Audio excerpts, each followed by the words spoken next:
हर किसी की लाइफ में कोई ना कोई ऐसा इंसान तो होता ही है जिससे हर चीज बिल्कुल परफेक्ट चाहिए, है ना? पर जरा सोचिए, क्या होगा अगर यही परफेक्शन की चाहत एक पूरे परिवार के लिए मुसीबत बन जाए? चलिए आज इसी पे बात करते हैं, एक बहुत ही दिलचस्प कहानी के जरिए। तो यहीं से हमारा सबसे बड़ा सवाल खड़ा होता है, क्या परफेक्शन हमेशा अच्छा ही होता है, या कभी-कभी इसकी खोज में हम फायदे से ज्यादा कहीं नुकसान तो नहीं कर बैठते? तो कहानी की शुरुआत होती है एक बड़े जॉइंट फैमिली वाले घर से, और यहां हमारी मुलाकात होती है घर की सबसे बड़ी बहू मंजू से।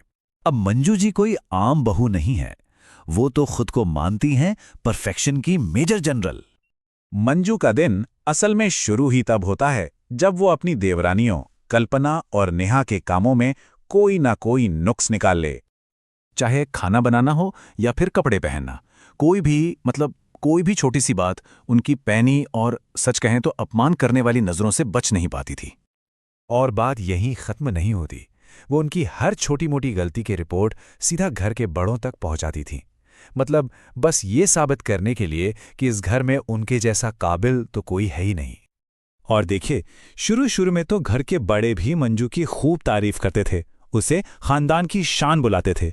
बस इसी तारीफ ने उनके घमंड को और हवा दे दी। अब मंजू को तारीफ की ऐसी आदत लग गई थी कि वो घर की चार दीवारी तक सीमित नहीं रह पाई। अब ये आदत दूसरों के लिए सरेआम बेइज्जती का सबब बनने लगी थी। धीरे धीरे उनका बर्ताव घर की आलोचनाओं से आगे बढ़ गया।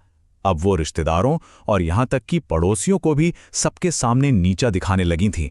मकसद सिर्फ एक, खुद को सबसे ऊपर साबित करना। अच्छा, जब सबके सामने ये तमाशा हुआ तो घर की बड़ों यानी सास और चाची सास ने देख लिया। अब उन्हें समझ आ गया कि पानी सिर से ऊपर जा रहा है, तो उन्होंने फैसला किया कि भाई मंजू को अब उसी की दवा चखानी पड़ेगी। और उन्होंने एक बहुत ही जबरदस्त प्लान बनाया। प्लान ये था कि मंजू की जो सबसे बड़ी ताकत है यानी उसका परफेक्शन, उसी को उसका सबसे बड़ा बोझ बना दिया जाए। अगली सुबह जैसे ही मंजू ने अपनी आदत के मुताबिक चाय में कमी निकाली, सास ने अपना दांव चल दिया। उन्होंने ऐलान कर दिया कि आज से मंजू इस घर की ऑफिशियल हेड कोच है और अब उसकी जिम्मेदारी है कि वो सबको अपने जैसा परफेक्ट बनाए। बस फिर क्या था, मंजू का नया रोल तुरंत शुरू हो गया और इसके साथ ही शुरू हुआ घर में असली हंगामा। अभी सुबह के 5 ही बजे थे कि दरवाजे पर खटखट हुई। कौन था? नेहा।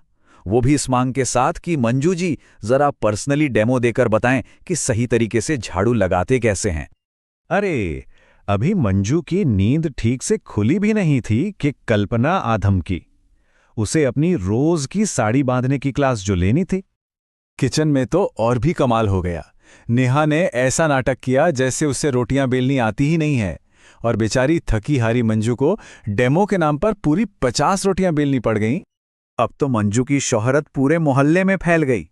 पड़ोसी भी अपनी अपनी बहुओं को खाना बनाने से लेकर सफाई सीखने तक सब कुछ के लिए इसी एक्सपर्ट के पास भेजने लगे। सोफे के नीचे से सफाई कैसे हो, 100 छेद वाली चादर की सिलाई कैसे हो, हर परफेक्ट काम का डेमो देते देते मंजू की हालत खराब हो गई और आखिरकार वो थकान से बिल्कुल टूट गई। और बस इसी टूटन के पल में जब मंजू का सब्र का बांध टूट गया, उसे वो सबक समझ आया जो उसका परिवार उसे सिखाने की कोशिश कर रहा था।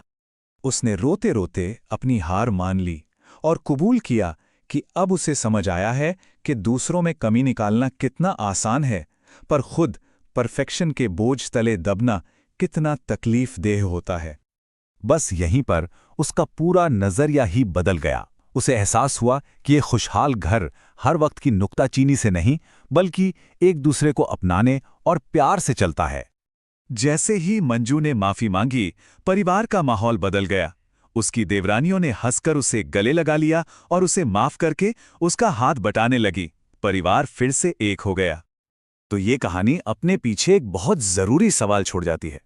किसी को सही सलाह देने और किसी को नीचा दिखाने के बीच एक बहुत पतली सी लाइन होती है। हमें अपनी जिंदगी में इस लाइन को पहचानने की जरूरत है। कहीं ऐसा तो नहीं कि मदद करने के नाम पर हम भी अनजाने में अपनी धाक जमाने की कोशिश कर रहे हों।